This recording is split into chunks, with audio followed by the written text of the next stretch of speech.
Hola a todos.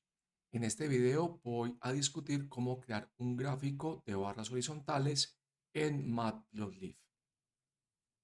Como ustedes bien saben, básicamente los gráficos de los softwares que son licenciados tienen elementos muy importantes para la creación de figuras. Usualmente permiten gráficos de muy buena calidad, estéticamente muy bonitos y fácilmente realizables por el usuario, a diferencia de los lenguajes de programación en los cuales hay que trabajar más. Sin embargo, hay un elemento que hay que destacar y es que precisamente porque los lenguajes están armados de las primitivas, uno puede realizar gráficos mucho más elaborados de los que vienen en los software comerciales. Sin embargo, esto requiere muchísimo esfuerzo por parte del usuario y un conocimiento profundo de las librerías. Acá voy a presentar un gráfico similar a este que fue elaborado con Tableau. Tenemos entonces unas poblaciones por edad, 0 a 14, 14 a 64 y 65 o más en adelante. Y unas regiones y unas barras en donde se muestra la población de esa edad por región como tal. Lo primero que hacemos es cargar los datos. Vamos a usar pandas para la lectura del repositorio. Seguidamente calculamos la gráfica. Esos son los datos. Esto es lo que nos interesa graficar. Y voy a proceder entonces a crear poco a poco la gráfica y cómo puedo llegar hasta algo parecido a lo que tiene Tableau. Creamos una gráfica inicial. Acá voy a llamar a PLT-bar. Le paso los índices del dataset, que son los nombres de las regiones, y le paso el correspondiente valor para la columna población 0 a 14. Como resultado, obtengo esta gráfica. El primer inconveniente que tengo es que los nombres en el eje X están montados, ¿cierto? Es uno de los elementos. Segundo, los bordes no son muy estéticos y tampoco el color ayuda mucho. Para corregir los ejes, el eje X, le digo que la rotación es vertical.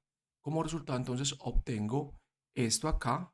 Los ejes verticales, noten que se reajusta el título del eje X. Este es mucho mejor como tal. Ahora hagamos entonces el gráfico por cada población, por cada edad que tenemos. Miremos acá las edades son las columnas y por tanto yo puedo iterar sobre el dataset, data frame, sobre las columnas. Entonces en este caso le digo, miren, subplot de 1 por 3, una fila, 3 columnas. Índice, estoy enumerando las columnas, índice más 1. Entonces índice va a ser 1 y 2 y colname sería población de 0 a 14, 15 a 64 y 65 más como tal. Entonces le decimos el subplot, graficamos la barra, noten que aquí estamos diciéndole cuál de las columnas grafica, rotación vertical y los correspondientes títulos para cada uno de los gráficos que tenemos. Acá entonces obtenemos el resultado, ya tenemos aquí entonces la graficación de las 3 columnas. Vamos mejorando, sin embargo ya aparecen nuevos problemas como el traslape entre los valores del eje Y y las gráficas. Ahora entonces ajustamos el tamaño, le decimos que el fix size es 16 por 6, repetimos el gráfico y ya nos queda este que es mucho mejor. Ocupamos todo el espacio que tenemos disponible en la gráfica como tal.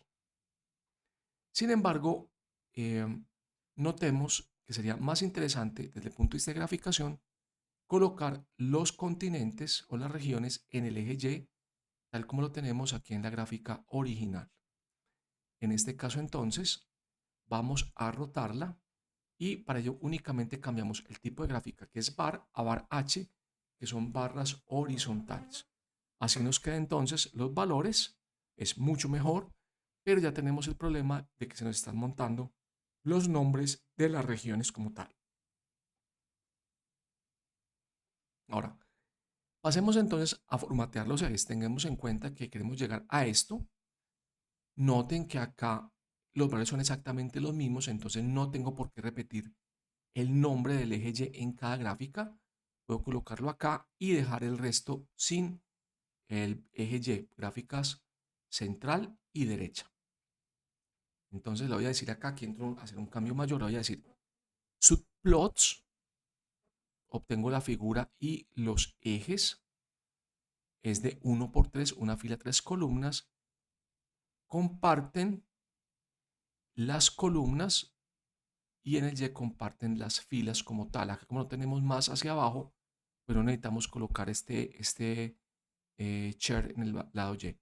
Y aquí pasamos el fix size que ya teníamos. Cambio el estilo. Aquí en este momento, en esta versión que tengo de Jupyter Lab, no se alcanza a ver la variación de colores. Por tanto, entonces no voy a pararle bolas a este parámetro. Acá tenemos entonces los subplots, el ajuste entre el ancho de las figuras, es decir, esos espacios que tendría acá y con las gráficas hacia abajo. Repito mi gráfico, simplemente le doy entonces set en el eje, para el eje como tal, grafíqueme el barache del índice y las columnas y colóqueme el set x label como el nombre de la columna. Ya entonces este gráfico que es bastante bueno. Ahora, si quieren consultar los estilos, en esta referencia se encuentran varios ejemplos de cómo se ven los estilos como tal. Ahora entonces paso a manipular los spine que tenemos, que son estas líneas, esta que estoy marcando acá y esta, para todos los ejes. En este caso entonces voy a agregar estas líneas que son que el spine izquierdo es gris, el inferior es gris y desaparezco el derecho y el superior. Noten entonces que la gráfica queda mucho más descongestionada y queda estéticamente más bonita como tal. Yo esta gráfica puedo salvarla, por ejemplo, al disco duro y exportarla a otra figura o colocarla, por ejemplo, en la página web. Ese entonces es el mecanismo para poder construir una gráfica de este tipo. Pueden hacerlo con tipo pies, tortas, etcétera, pero el esquema básico de desarrollo continúa independientemente del tipo de gráfico. Gracias por su atención y nos vemos en la próxima lección.